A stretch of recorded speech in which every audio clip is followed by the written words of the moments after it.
From America's election headquarters, Republicans heading to the polls in Nebraska as voters from both parties can cast their ballots in West Virginia. Hillary Clinton has cruised to victory all across the South, but in West Virginia, Bernie Sanders is giving her all she can handle today. What gives? The New York Times has a piece this week entitled, "Where Democrats Like Hillary Clinton the Least Besides Vermont." In it, Nate Cohn writes, "These conservative Democrats are a legacy of the old Democratic strength among white voters in the South, where many white conservatives nonetheless remain registered as Democrats. In several states, these voters can be something of a consolation prize to Mr. Sanders, who has often complained that closed primaries prevent many of his younger and independent supporters from voting. It bodes well for Mr. Sanders' chances in coal country this month, starting in West Virginia on Tuesday. West Virginia, like Oklahoma, has far more registered Democrats than Obama voters."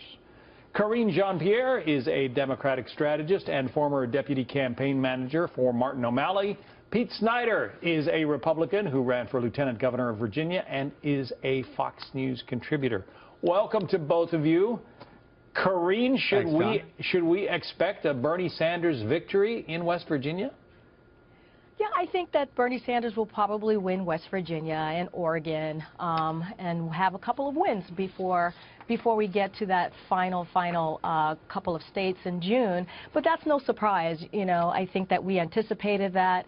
And if we look at 2008, Hillary Clinton herself, the last 6 contests that came up, she won the 4 out of the 6 before she turned over that primary to Barack Obama. So nothing surprising there. May is not looking particularly kind to her, Karine. Yeah, but I wouldn't worry about that. I mean, look, she is leading in the pledged delegates.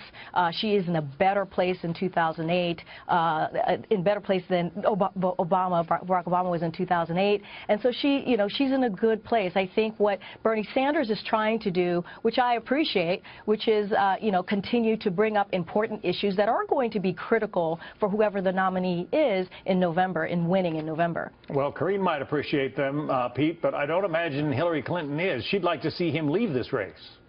He's the party guest that just won't go home, and he's creating a real problem for her, John. Look, I don't read too much into general election polling right now, but it is a shocker to see that Quinnipiac came out with Trump virtually tied in Pennsylvania, Ohio, and Florida. 3 really key swing states that Hillary Clinton desperately needs if she's going to make it to the White House. And Bernie Sanders is a fly in her ointment for the next couple weeks and months. He is going to be a pain and really pull her to the left as Trump zigzags all across the spectrum and shores up his support. But, Pete, if Hillary Clinton is not particularly popular in the coal counties of West Virginia, why would Bernie Sanders? I mean, he's not exactly a carbon-friendly politician himself. No, look, Hillary Clinton was complicit in the Obama administration of absolutely crushing the coal industry.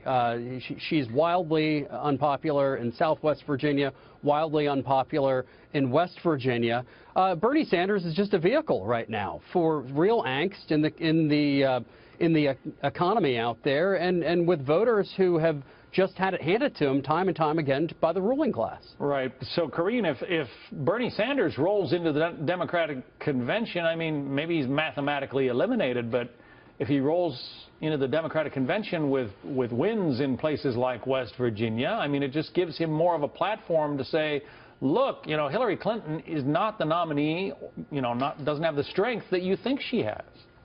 Look, Hillary Clinton won West Virginia in 2008 as well. And like I said, as we all know, she made it through the finish line of the Democratic primary. And what happened? What did we learn from that? The Democrats coalesced. They got behind the nominee, Barack Obama, and it was fine. And that was a much more contested primary election than we have today. Look, exit polls after exit polls have showed that the Democrats are actually excited and happy with the way that the primary is going. But it's true. The Democrats no. are not excited at all. Hold on. No, that is not true. That's what to the finish line here. Come on. That is not true, Peter. That is what the exit polls are showing from the primaries and the contests that we've had. And look, Peter, hold on a second, Peter, here.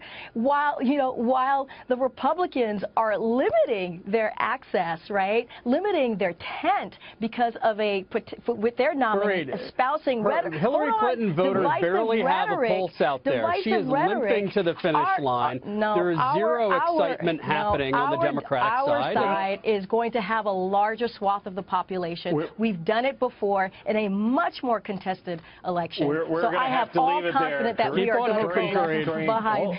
All right, good discussion. We'll see obviously what happens in West Virginia. We'll have you both back on another time to finish the conversation. Karine Jean-Pierre, Pete Snyder. Thanks, John.